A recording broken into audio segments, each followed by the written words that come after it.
Faridpur press ক্লাবে ভাঙ্গা পৌরসভার সাবেক প্যানেল মেয়র ও বিএনপি নেতা ইমদাদুল হক বাচ্চু মিয়ার উদ্যোগে এক সংবাদ সম্মেলন অনুষ্ঠিত হয়েছে।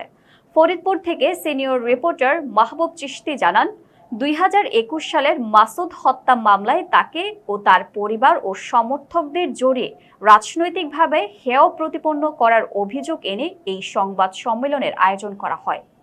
আজ বৃহস্পতিবার বেলা 1টার দিকে ফরিদপুর প্রেস ক্লাবে অনুষ্ঠিত সংবাদ সম্মেলনে লিখিত বক্তব্য পাঠ করেন ইমদাদুল হক বাচ্চু মিয়া। তিনি তার বিরুদ্ধে আনা অভিযোগকে মিথ্যা, ভিত্তিহীন ও রাজনৈতিক উদ্দেশ্য প্রণোদিত বলে দাবি করেন।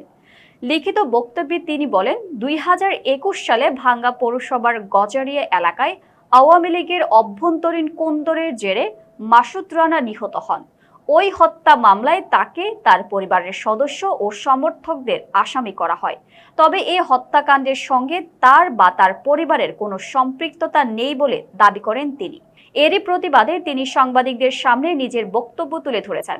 বাচ্চু মিয়া বলেন, তিনি দীর্ঘদিন ধরে স্থানীয় রাজনীতির সঙ্গে সম্পৃক্ত এবং একাধিকবার জনপ্রতিনিধি হিসেবে নির্বাচিত হয়েছেন। তিনি অভিযোগ করেন, রাজনৈতিক প্রতিহিংসার কারণে তাকে ও তার পরিবারকে দীর্ঘদিন হয়রানির শিকার হতে হচ্ছে।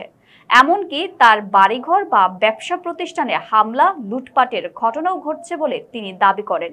তিনি আরও বলেন, মাসুদ হত্যা মামলার বাদী ও সাক্ষীদের অধিকাংশই আওয়ামী লীগের রাজনীতির সঙ্গে সম্পৃক্ত।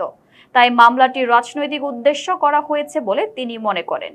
সংবাদ সম্মেলনে উপস্থিত ছিলেন ভাঙ্গা উপজেলা বিএনপির সহসভাপতি আলমগীর কবিরাজ, যুগ্ম সাধারণ সম্পাদক সোহেল মুন্সি, প্রচার সম্পাদক মির্জা ইমরান হোসেন, ভাঙ্গা পৌর স্বেচ্ছাসেবক দলের সাবেক সদস্য সচিব মোহাম্মদ রিজু মিয়া, ফরিদপুর জেলা ছাত্র দলের সহ আইন বিষয়ক সম্পাদক প্রিন্স মতব্বর সহ বিভিন্ন পর্যায়ের নেতাকর্মী ও গণমাধ্যম কর্মীরা।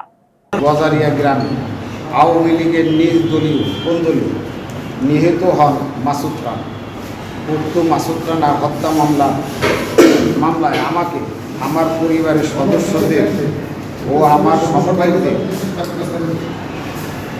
আসামি করা হয় এবং গত 5/5/2026 তারিখে ভাঙ্গা পৌর আওয়ামী লীগ যুবলীগের যুগ্ম সাধারণ সম্পাদক আসাদুজ্জামান আসাদ এবং তার মা হালিমা বেগম আমার বিরুদ্ধে একটি সংবাদ সম্মেলন করে মিথ্যা তথ্য প্রকাশ করে। আমি ইমদাদুল হক বাচ্চু মিয়া শহীদ প্রেসিডেন্ট জিয়াউর রহমানের গঠিত গ্রাম সরকারের গজারিয়া গ্রামে পরপর 2বার গ্রাম সরকার প্রধান নির্বাচিত হল। এরপর হামিদী ইউনিয়ন পরিষদের 2 নং ওয়ার্ডে পরপর 6বার সদস্য নির্বাচিত হল। পরবর্তীতে ভাঙ্গা পৌরসভা গঠিত হলে আমি 2 নং ওয়ার্ড থেকে বিপুল ভোটে কমিশনার নির্বাচিত হই।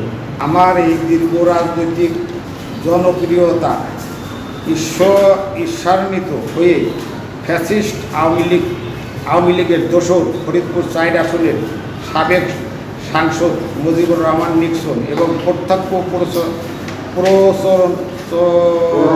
প্ররোচনায় 2021 সালে মাসুদ হত্যা মামলায় আমাকে সহ আমার পরিবারের সদস্য এবং সমর্থকদের জোরে ক্ষমতার অপব্যবহার করে ষড়যন্ত্রমূলক ভাঙ্গা থানায় একটি হত্যা মামলা দায়ের করে, যার সঙ্গে আমি, আমার পরিবার ও সমর্থক কেউই জড়িত নয়। হচ্ছে নিষিদ্ধ ঘোষিত আওয়ামী লীগের যুগ্ম সাধারণ সম্পাদক সদ্য কারামুক্ত আসাদুজ্জামান আসাদ বৈষম্য বিরোধী ছাত্র আন্দোলনের একাধিক মামলার আসামি এবং তার মা হালিমা বেগম ভাঙ্গা পৌর মহিলা আওয়ামী লীগের 2 নং ওয়ার্ড সভানেত্রী। আমাকে 3টি বছর উক্ত মিথ্যা হত্যা মামলায় কারাবরণ করতে হয়েছে। আমার বাড়ি ঘর, ব্যবসা প্রতিষ্ঠান, ফসলাদি, মুরগি সমস্ত কিছু লুটপাট করে নিয়ে গেছে। তারা আবেদন করছে আমার হইয়া আর কি, আমি যে আমার ওই আবেদনের পরিপ্রেক্ষিতে তারা আবেদন করছে। কাগজ আমি দিছি যে আমার কোথায় কোনো জায়গায় নাম আছে কিনা ছিল না, এটা আপনারা যাচাই করে নেবেন। যদি মিথ্যা প্রমাণিত হয় অবশ্যই আমরা তবে